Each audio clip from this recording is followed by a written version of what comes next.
who's a channel consultant and analyst. He's got a background going back to the media with CRN. He was at IDC for years, and now he's doing some consulting in the channel. So Ken Presti. Great to see everybody out here today. The reason especially is that I know that these days everyone is so busy that it's extra important to take time out for events like this, because we can get so focused on the things that are going on in our daily events that we can lose sight a little bit of the more strategic components and the things that are going to impact our businesses, not necessarily today, but tomorrow and the next day and beyond. And I think partnering is one of those subjects, and something that's gotten a lot of discussion lately from a lot of different groups. So when I'm talking about partnering in the context of what we're going to be doing today, I'm thinking about situations where channel partners come together to pull together that elusive, complete solution. I hate to use a buzzword like complete solution, but it's there and it's real. Somebody may come together with a networking component. Somebody may come together with security. Somebody else with IPC, IP telephony, whatever you want to call it. I'm not thinking specifically about technology vendors coming together to build technologies. I'm thinking more about the integration side.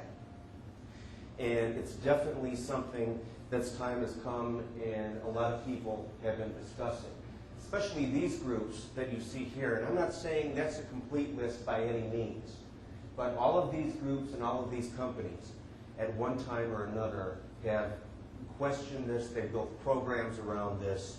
They've tried to figure out how they can leverage it, how they can influence it, and things of that nature. In fact, about 6 or 7 years ago, I guess it was, the channel vice president of Cisco stood before the main tent of his channel summit, literally thousands of partners there, probably 2,000 or 3,000, and started talking about channel ecosystems. And what he said was that a time was going to come when different channel partners came together and they got very deep in a specific silo, and they would find an engagement together, or one would lead and bring the team together, and each one would have a very specific thing that they would be doing in that. Kind of brought to mind, I don't know how many of you remember Mission Impossible from the late 60s. You'd have, "Good morning, Mr. Phelps," and you'd listen to the tape, and the tape would eventually burn up at the end of it. And then the next thing you would see, after Mr. Phelps got the description of the case he was trying to solve, was he'd be going through these pictures of the team. And ostensibly, he was putting together the team based on the needs of that particular engagement. This was the sort of thing he was talking about back then. And everybody kind of sat there and just kind of looked at him, nodded their heads, and kind of went on to other subjects. At the time, it was not important then, not like it was today. Yes, the industry was growing, and there was a lot to do then as there was now. But today, we're seeing a situation where you're being asked to grow in the direction of networking technologies and security and high-speed storage and all these other things. You're being asked to grow exponentially, grow in multiple directions at the same time. And it's very hard to do on a limited budget, as I'm sure everyone here can attest. So what I would like to do is to engage all of you today and discuss what you think works, what you feel doesn't work, maybe share some ideas around the experiences that you've had. Because we've all heard the horror stories, we've all heard the good stories too. Sometimes they're very successful, sometimes people have failed to deliver what they said they would deliver. Sometimes people have played a little bit fast and loose with what their real skills are compared to what they can really deliver. And there are things that we can do to mitigate that.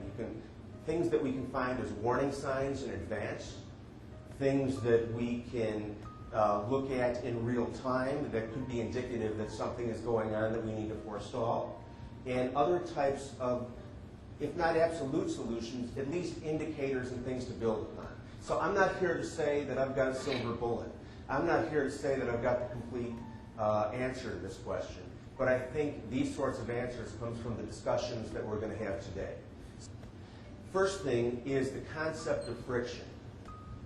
Now, friction is basically anything that would make you say, gee, do I really want to do this?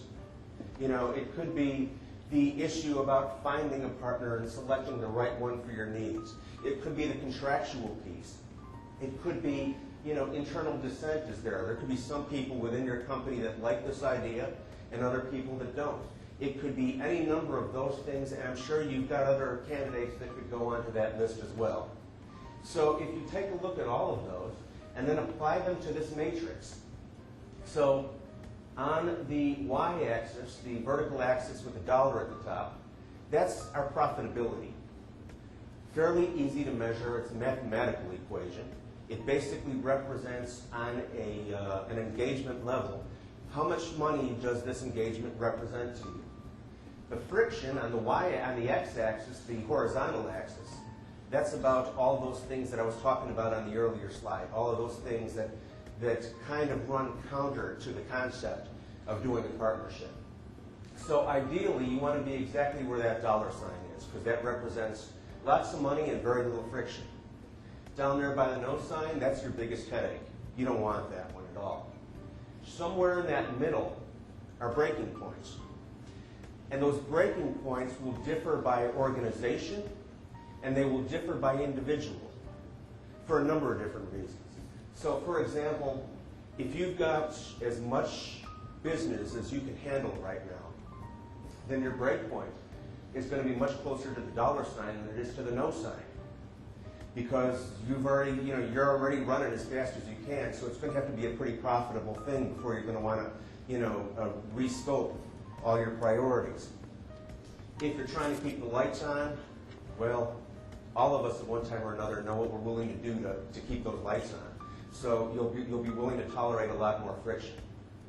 So I'm looking at this as I was working on this presentation, and on the one hand, I think it's good, but it's missing something. I think it's missing this. Profitability and friction being what they are, I think motivation has to come into the equation as well.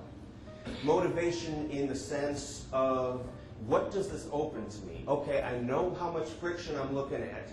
Even if I can't necessarily quantify it, I've got an idea of how much friction I'm looking at. I know how much money I'm looking at. But what does it mean for the long term? Does it mean that I'm going to have access to vendors that I'd like to have access to that I haven't had before? Is it going to open new verticals to me? There's all these other intangibles that factor into that equation. So what we've got there is something that's measurable and two things that are not so easily measurable. And I think that summarizes why partnerships are hard to do.